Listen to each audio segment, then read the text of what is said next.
Hello दोस्तों, आज हम पढ़ने वाले हैं पौधों एवं प्राणियों में पोषण अर्थात nutrition, plants and animals. Fructose होते हैं जो कि फ्रूट से मिलते हैं। माल्टोज होते हैं जो कि ग्रेन यानी अनाज से मिलते हैं। पोषक तत्व दो प्रकार के होते हैं, एक मैक्रोन्यूट्रिएंट्स, एक माइक्रोन्यूट्रिएंट्स। मैक्रो में आते हैं कार्बोहाइड्रेट, प्रोटीन, वसा। कार्बोहाइड्रेट से हमें ऊर्जा प्राप्त होती है, प्रोटीन से शरीर निर्माण पोषक तत्व होते हैं, जैसे कि कहीं कोशिका वगैरह खराब हो जाती है तो उसमें प्रोटीन काम आते हैं, और वसा से हमें ऊर्जा मिलती है। इसे एडिपोज ऊतक में काम आता है। और माइक्रोन्यूट्रिएंट्स में विटामिन और खनिज दो प्रकार के पाए जाते हैं। 1912 में कैसिमर फंक, जिन्होंने विटामिन की खोज की थी। विटामिन दो प्रकार के होते हैं, एक होते हैं पानी में घुलनशील, एक होते हैं वसा में घुलनशील। पानी में घुलनशील यानी कि विटामिन बी और विटामिन सी। इसकी ट्रिक होती है गई भैंस पानी में, बी सी मतलब भैंस। और एक होता है अडेक जो वसा में घुलनशील होती है, जो कि ए डी ई के 4 विटामिन होते हैं। टोटल 6 हो गए, इसमें से 4 होते हैं जो कि वसा में घुलनशील होते हैं, और भैंस ये पानी में घुलनशील होती है, जिसे बी और सी को बोलते हैं। अब हम पढ़ेंगे विटामिन्स के केमिकल नाम और उनका कौन सा विटामिन है और किस यूज में आता है। विटामिन की कमी से कौन सा रोग होता है। ये हमारा पूरा वीडियो सभी एग्जाम के लिए होगा। रीट है, एसएससी, केवीएस, पीआरटी। अब हम पढ़ेंगे विटामिन ए, डी, ई, के, बी1, बी2। विटामिन ए को रेटिनॉल बोलते हैं केमिकल नाम, और इसकी कमी से रतौंधी रोग हो जाता है, जिसे आंखों के आगे अंधेरा छा जाता है। विटामिन डी कैल्सीफेरॉल, जो कि हमें सूर्य की किरणों से प्राप्त होता है।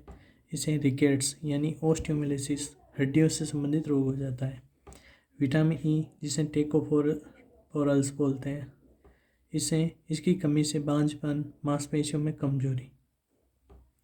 फिर हम पढ़ते हैं विटामिन के, जिसे फाइलोक्विनोन बोलते हैं। इससे रक्त का थक्का नहीं बनता है, ये लगभग आनुवंशिक होता है। फिर विटामिन बी1, जिसे थायमिन बोलते हैं, इससे की कमी से बेरी रोग हो जाता है। विटामिन बी2 राइबोफ्लेविन, इसे किलेसिस यानी होठ और मुंह के किनारों का फटना। फिर आता है विटामिन बी3, जिसे नियासिन बोलते हैं। इसके कारण बाल सफ़ेद, पैरों में जलन। ये केमिकल नाम होते हैं जो कि इम्पोर्टेंट होते हैं। बहुत बार विटामिन बी3 को क्या बोलते हैं ऐसे करके ऑप्शन आते हैं। फिर आता है विटामिन बी5, जिसे पेंटोथेनिक, बी5 का पेंटोथेनिक अम्ल, इससे मासिक विकार होता है। और बी6, जिसे पाइरेडॉक्सिन बोलते हैं, ये दुर्बलता, नींद में कमी। फिर बी7, जिसको बायोटीन यानी विटामिन एच भी बोलते हैं, इसे चर्म रोग, बालों का गिरना। फिर बी9 या बी11, इसके फोलिक अम्ल भी बोलते हैं, इसे एनीमिया, रक्त की कमी होती है। और बी12, जिसे साइनोकोबाल अमीन यानी विटामिन बी12, इसे एनीमिया या फिर पर्नियासिस रोग हो जाता है। फिर विटामिन सी, जिसे एस्कॉर्बिक अम्ल भी बोलते हैं, इसे स्कर्वी रोग हो जाता है, जैसे मसूड़े से खून वगैरह आता है। फिर vitamin C, vitamin D, vitamin E. Vitamin C कैसे प्राप्त होता है, ये खट्टे फलों से, जैसे आंवला है, नींबू है, संतरा है, इसकी ऐसे। विटामिन डी, ये होता है सूर्य के प्रकाश, मछली के तेल से। विटामिन ई, यह अंकुरित चनों में पाया जाता है। और विटामिन ए कैरेट है, जो भी पीले रंग के फ्रूट होते हैं उनमें पाया जाता है। फिर दूध में कौन सा विटामिन होता है, ए, बी, डी। और विटामिन सी नहीं होता है बिल्कुल भी दूध में, क्योंकि विटामिन सी खट्टे फलों में होता है। अब मिनरल्स हैं, जैसे कैल्शियम, जिसे बोन से संबंधित टूथ वगैरह वीक हो जाते हैं अगर कैल्शियम की कमी हो तो। आयोडीन से गोइटर या फिर घेंगा रोग हो जाता है। आयरन से एनीमिया हो जाता है। प्रोटीन 20 एमिनो एसिड से बनते हैं। प्रोटीन 20 अमीनो एसिड से मिलकर बनते हैं। पौधों में पोषण, पौधों में न्यूट्रिशन इन प्लांट्स। अब हम पढ़ेंगे पौधे में पोषण के क्या क्या होते हैं। जैसे प्रकाश संश्लेषण। प्रकाश संश्लेषण, पौधे प्रकाश संश्लेषण के माध्यम से अपना भोजन बनाते हैं।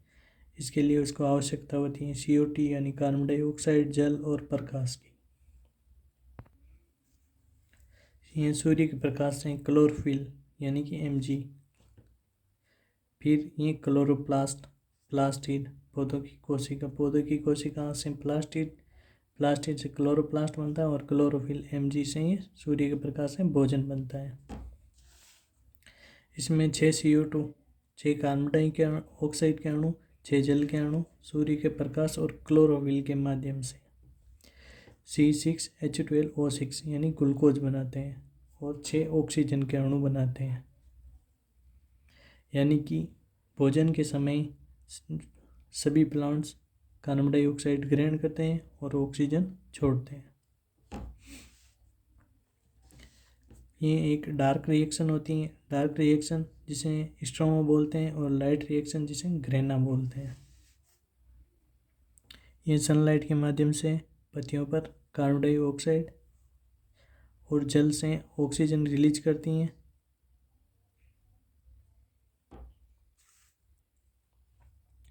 पानी ये जड़ों के माध्यम से ग्रहण करती हैं। ल्यूकोप्लास्ट ये स्टार्च और ऑयल्स। एमाइलोप्लास्ट स्टार्च का भंडारण करती हैं। इलायोप्लास्ट ये वसा और तेल का भंडारण करती हैं और एल्यूरोप्लास्ट ये प्रोटीन का भंडारण करती हैं। टमाटर में लाइकोपीन होती हैं। गाजर में बीटा कैरोटीन, ज़ैंथोफिल पर्णपाती होती है और लाल शिमला मिर्च में बीटा कैरोटीन पाए जाते हैं। ये कैरोटीनॉइड प्रकार के पादप होते हैं। सेब, चेरी, अंगूर, अनार इसमें एंथोसाइनिन पाया जाता है। सेब में, चेरी में, अंगूर और अनार में।